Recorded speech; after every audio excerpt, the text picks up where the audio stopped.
Assalamualaikum warahmatullahi wabarakatuh. Saudara sekalian, dah semua bersedia untuk satu topik yang menarik pada petang ni. Exercise waktu malam, terutama sekali di bulan Ramadan ni. Kita nak tanya, boleh tak, bagus tak atau buruk tak kalau kita exercise, terutama sekali lepas pada tarawih. Lepas tu you tanya, boleh tak you pergi pukul 10, pukul 11, pukul 12. Soalnya ialah dari sudut kesihatan. Boleh? Kita nak you dengar elok antara pagi dengan petang dan malam dulu. Lepas tu baru kita cerita lewat malam. Boleh tak? Sebab kalau you tak faham ni, nanti bila saya cerita tentang lewat malam, dia ada bezanya dengan malam. Okey. So kita habiskan dengan pagi dulu. Baik, pagi antara sesiapa yang suka exercise sebelah pagi, walaupun dari sudut perbandingan antara pagi dengan petang dan malam. Maksudnya evening, antara pukul yang terbaik sekali, dah ada orang buat kajian, ialah antara pukul 6 hingga pukul 8 malam. Saya ulang lagi sekali, antara pukul 6 petang hingga 8 malam. Dia dah buat kajian, dia dah buat dalam lab, dia dah buat test semua, dia tengok apa naik apa turun semua, didapati pagi kurang sedikit. Tetapi dengar elok, bagi mereka yang bila suka buat belah pagi dan dia istiqomah. Contoh kalau you tengok ramai kan, di luar rumah pagi-pagi kita sembahyang subuh, dia orang dah jalan, terutama sekali Chinese lah kan, tak terbit matahari lagi dia orang dah berpeluh-peluh dah, betul? Di padang-padang, di inilah jalan raya, kalau you tengok tepi-tepi rumah yang selamat, dia orang jalan tu ramai, bergeng-geng pula kan. Jadi kalau you dah biasa macam tu, tak usah kira sangat lah kalau malam tu lebih baik daripada pagi. Sebab apa? Yang lebih mustahil ialah you lebih konsisten, istiqomah, daripada you kata malam bagus ataupun petang pukul 6 balik kerja tu bagus. Tapi ramai orang bila balik kerja, betul tak, kita dah letih, dah lesu, ada banyak masalah lain lagi. Walaupun body yang paling abdalnya waktu petang dan malam tu, tetapi kalau sampai tak boleh buat, tak ada gunanya. Sebab perbezaan keuntungan belah petang dan malam tu, walaupun baik, dia cuma lebih kurang 10-20%. Namun lebih baiklah. Contoh, sebab itulah orang adakan sport, sukan-sukan peringkat tinggi. You tengok kan, Olimpik, you tengok Commonwealth Game, ataupun kita kat Malaysia dulu ada buat SEA Game dan sebagainya tu. Semuanya kita buat sebelah petang untuk aktiviti ataupun event-event yang mustahak, seperti larian pecut 100 meter, yang nak ambil rekod-rekod dunia, semua tu semua dia buat sebelah petang dan malam. Boleh faham kenapa tak sekarang? Sebab dah dibuat kajian jantung, inilah paru-paru, dan liver. Maksudnya kita punya inilah kilang-kilang yang proses kita punya tenaga dan sebagainya. Otot-otot kita, sel kita lebih efektif waktu antara 6 petang hingga 8 malam. Okey, semua dah faham tu. Okey, dan pagi-pagi pun kadang-kadang kalau orang yang tak rajin ataupun cuma nak dengar lecture, nak cuba-cuba buat, dia jadi liat, tahu tak, dia jadi macam susah lah nak angkat kaki pagi-pagi kalau tak biasa. Kan, petang ada chance sikit sebab body tu dah mula panas, kita pun dah makan minum, jadi kita punya core temperature, kita punya suhu badan pun dah naik melalui aktiviti harian kita, betul? Jadi tak adalah nampak macam malap sangat waktu petang tu. Baik, sekarang tiba masanya saya bawa anda ke terus lebih lewat daripada malam, lebih lewat daripada pukul 8 malam, betul? Kalau kita dulu budak-budak sekolah, ataupun saya dulu main badminton, kalau dengan orang dewasa, kalau masa tu saya join dengan cikgu-cikgu dulu, walaupun saya masih muda, tapi saya gilakan badminton. So lepas maghrib je, ialah kan, keluar pada dulu-dulu kita dipaksa pergi surau, pergi masjid dan sebagainya. So ambil basikal tu cepat-cepat, salin kain, salin ni lah semua, ganti pakaian, masuk gelanggang. Seronok lah main sampai pukul 9-10 malam. Kan, jadi soalannya, apa jadi lepas pada pukul 9-10 baru kita nak mula exercise? Ini dia. Ada 4 perkara yang you kena perhatikan, dengar ya, dari sudut kesihatan. Nombor 1, apabila kita dah lewat, kita exercise, dengar dulu baru buat keputusan. Jangan nak berhenti terus pula. bukan saya kata suruh berhenti ni. Saya nak kata apa jadi dalam badan you tanpa you sedar. Nombor satu, mau tak mau, jantung kita akan lebih ditekan. Kalau lepas pada pukul 10, 11 malam tu, yang waktu kita dah kena tidur sebenarnya, betul tak? Sebab mengikut body clock kita, fitrahnya Tuhan bagi, malam dah cukup gelap, dah paling gelap dah pukul 11, 12 tu, kan, dia dah ada cerita-cerita hormon semua. Siap lagi saya bawa juga cerita tu, tapi mulakan dengan jantung dulu. Masa itulah you tekan dia, dan bila kita exercise, mestilah meningkat degupan jantung. Itulah satu isu pertama yang nak dibetulkan. Nombor dua, isu temperature. Kan kita dah satu hari tak berapa tinggi lah. Kalau kat office walaupun buat kerja, kalau kita masak-masak ke apa-apa. Tapi bila sampai tukar kasut, tukar pakaian, pergi ke gym ataupun pergi ke ni lapangan lah, bawa kereta sikit pergi mana tempat yang selamat, atau atas jalan raya pun walking, night walking they call it. You punya temperature tetap naik. Jadi dah dua perkara yang naik. Heart rate, degupan jantung, dan temperature. Ini tidak bererti you tak boleh exercise malam ni, lewat malam ni. Cuma you kena ambil kira yang ni lah tengah berlaku dalam badan you. Dari sudut blood pressure pula, kata orang lagi lewat, lagi belah-belah petang dan malam tu, dia lagi selamat. Blood pressure you tidak akan begitu, orang kata apa, terganggu sangat. Bila dah rehat tu, dia senang stabil. Sama juga dengan you punya blood glucose. Dia akan lebih stabil. Bahkan kalau sebelah petang tadi tu, 6 hingga 8 tu, setengah kajian mengatakan dia lebih menurun you punya glucose. Maksudnya you burn you punya glycogen, kan, burn you punya fat, kan. Lebih bagus. Otot-otot kita membantu untuk membakar lemak dan mengurangkan gula. Tetapi bila you exercise pukul 11, 12 malam, katakan lewat malam baru nak balik, nak habis, dah tengah berpeluh dan sebagainya, masa tu hormon yang patutnya keluar, iaitu namanya apa? Siapa tahu cepat? Hormon apa? Hormon seperti melatonin. Dan nombor 2, growth hormone. Dia keluar terbaik antara pukul 11 hingga pukul 3 pagi. Saya ulang, antara pukul 11 hingga pukul 3 pagi. Kata orang pukul 12 hingga pukul 2 tu, tengah-tengah malam tu, itu dia tengah peak seharusnya. Jadi kalau you ambil waktu tu untuk keluarkan hormon lain, hormon apa bila exercise? Siapa tahu cepat? Tulis itu, hormonnya nama endorfin. Dan endorfin ni bukan salah bila keluar, bahkan dia, endorfin ni hormon yang menyegarkan, hormon yang bagi you rasa best. Kan selalunya lepas kita exercise, kita mandi, kita rasa syok aja, fresh, kan, betul tak? Soalannya, you nak yang mana? You nak endorfin lebih ke, atau you nak melatonin dan growth hormone tu lebih? Mana you nak? Cepat. Dari sudut fitrah, dari sudut jam badan kita ni, body clock kita, kita harusnya keluar. Kalau ikut Tuhan punya aturan, dia dah kata malam ni untuk beristirahat. Itu nasihat ya.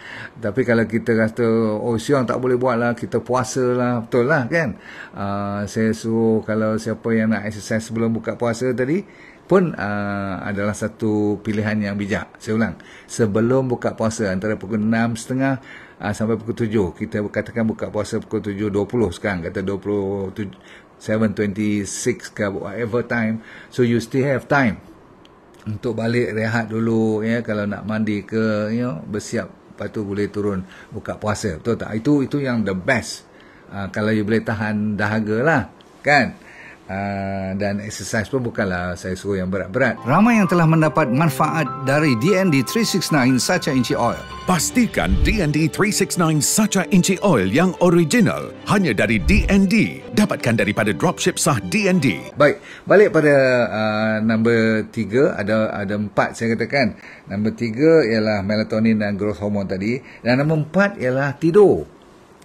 Tidur kita kan digalakkan tidur antara katakan pukul 10.30 sampai pukul 5, kan, nak bangun sahur lagi kan, ataupun nak bangun pukul 4.30 kan, setengah orang.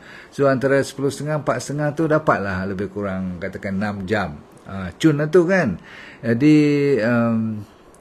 saya nak anda sekarang buat keputusan. Sebab sleep you akan terlewat. Kadang-kadang kalau you yang jenis lepas balik exercise tu, berpeluh-peluh tu, mestilah you mandi dulu. Takkanlah you tidur terus pakai lap dengan tuala aja, betul tak? Jadi bila you mandi tu, saya nak tanya, setengah orang dia rasa fresh dan dia boleh tidur terus. Ada magic. Ada setengah orang dia fresh, dia perlukan at least 2 jam. Betul-betul? So saya nak tanya you, kalau you dah balik pukul 1 dan you fresh lagi sampai pukul 3, so you nak tidur pukul apa? Jadi pertukaran waktu tu yang anda boleh in control, tapi anda biarkan seolah anda dah kerja malam. You dah tahu, saya dah cerita mungkin beberapa episod yang lepas mengatakan night shift worker adalah dalam keadaan yang bukan pilihan mereka. Kalau boleh mereka tak nak kerja yang kena berjaga waktu malam, betul tak? Sebab dia menukar langsung hormon-hormon kita yang perlu keluar dah tak boleh keluar. You bawa pula keluar hormon-hormon yang sepatutnya keluar waktu siang atau petang atau malam yang awal sedikit, tapi dibawa ke malam yang sampai larut malam. Jadi itu saja yang saya nak nasihat pada anda sekalian. Dah dapat saya punya, bukan saya punya sebenarnya, ini adalah kajian-kajian yang telah dijalankan. Tak ramai orang sibuk nak buat kajian tentang exercise larut malam. Selalunya dia orang selalu kalau dia tengok kajian tu, dia tulis apa? Dia tulis kata what is the best time to exercise. Tapi mereka tak pernah pilih yang larut malam. Selalunya pagi ataupun evening. Jadi bila ada sedikit sebanyak laboratory yang buat bla-bla larut malam ni, saya minat sangatlah sebab soalan ni akan berbangkit kepada kita yang suka exercise belah larut malam. Cuma saya beritahu kat sini, lebih baiklah you exercise larut malam pun daripada you tak buat apa langsung. Itu adalah filosofi saya. Maksudnya daripada you langsung sebulan ni tak ada gerak langsung, tapi disebabkan you suka buat exercise belah malam, lepas dia tarawih balik salin jubah you semua, you pergi buat. Tak payahlah lama, setengah jam you lari non-stop. Gila, cukup dah tu. So sebenarnya you tak payah sampai larut malam, you boleh habis dalam pukul 11. Betul tak? Pukul 11 berpada-pada lah. Jadi tujuan saya cerita dan bagi ilmu ni pada anda sekalian ialah you kena tahu apa yang berlaku dalam badan you. Kita tak nak tujuan nak sihatkan badan, tetapi sebenarnya merosakkan badan kita. Itu saja. Dan belum lagi ada orang buat kajian jarak jauh. Kajian jarak jauh ni apa berlaku kalau you dah buat perangai macam ni sampai bertahun-tahun, lebih pada 5-10 tahun. Tak ada lagi kajian yang mencukupi, tapi kita boleh anggapkan macam orang kerja night shift lah. Dia dah tak boleh tidur malam, dia terpaksa tidur siang. Dan ini memanglah kalau you pula masih bekerja dan exercise pula terlalu larut malam, macam mana you nak fokus kepada kerja you, betul tak? Sebab pastinya body you tak akan boleh mencukupi. Kalau dah tidur pukul 3, kena bangun pukul 5, sahur, lepas tu nak mandi, nak semayang lagi, nak pergi kerja lagi, traffic jam lagi, stres lagi, lepas tu takkan nak tidur je. Mungkin masa tengah hari you dapat 1 jam tidurlah, kalau perlu. You wajib, sebab 3-4 jam memang kalau you terror macam mana pun tak cukup. Kalau takat 5-6 jam, kalaupun sikit, tapi sekurang-kurangnya memadai untuk setengah orang. 5-6 jam lebih pada cukup. Faham? Baik. Satu soalan seterusnya ialah, yang penting saya kata apa tadi, kalau you istiqomah setiap malam antara 10.30 pukul 11 tu you buat setengah jam, silakan. Bagi saya dia bukan membawa maut apa yang saya cerita malam ni kalau you buat pun, ataupun kalau you tak buat langsung, yang tu yang sebenarnya isu sebenar. Tetapi bagi kita yang lain yang dah buat tarawih, kalau setengah masjid tu sampai masih lagi buat 20, macam ramai dah sekarang dah buat 8, itu jangan kita persoalkan siapa nak buat 8 ke 20 ke. Tapi kalau yang 20 tu saya rasa letih juga kan. Terserah. Bagi saya, asalkan kita bergerak. Okey, cukup dulu pada hari ini saudara saya sekalian. Apapun ada lagi kebaikan endorfin tadi kalau you buat exercise sikit, bawa berjalan sikit, bergerak-bergerak, ada basikal kat rumah boleh kayuh, tak payahlah nak penat-penat. Cuma saya tidak mau memberhentikan bagi mereka yang dah lazim buat sebelah malam-malam ni. Biarlah orang nak kata apa pun, you jaga diri you elok, jangan terlalu overtrain, sebab overtrain juga adalah sesuatu yang merosakkan badan. Saya ulang ni, overtrain maksudnya terlalu berlebihan sampaikan body tu long lie setiap kali you exercise, balik tu letih, memang muscle you dah mula keluar lactic acid yang banyak, dah ada micro tearing kan, menyebabkan body you boleh naik lagi, terutama sekali yang angkat weight semua tu boleh, tapi jangan terlalu, ya, sebab belum ada lagi kajian yang mengatakan siapa yang overtrain, siapa yang gila-gila, badan yang sado semua umurnya panjang. Tak ada. Bahkan umur pendek ada.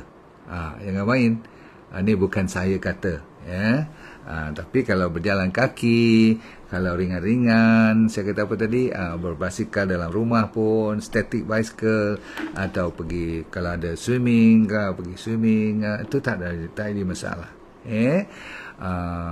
Apapun, you dah dapat gambaran yang luas, dan you saja yang tahu diri you. Dan body ni kita, dia senang mengikut tuan dia. Kalau tuan dia nak juga nak buat larut malam, dia boleh jadi tak mengantuk, dia boleh jadi macam bersemangat nak buat, silakan. Itu lebih baik daripada yang long lie je, asyik tengok dinding je. Saya lebih suka you pergi exercise lah. Baik, Assalamualaikum warahmatullahi wabarakatuh. Dunia ini saya mengharapkan anda punya dunia bahagia, akhirat anda syurga, senyum-senyum sokmo, dan jangan lupa kepada letting go and feel good all the time.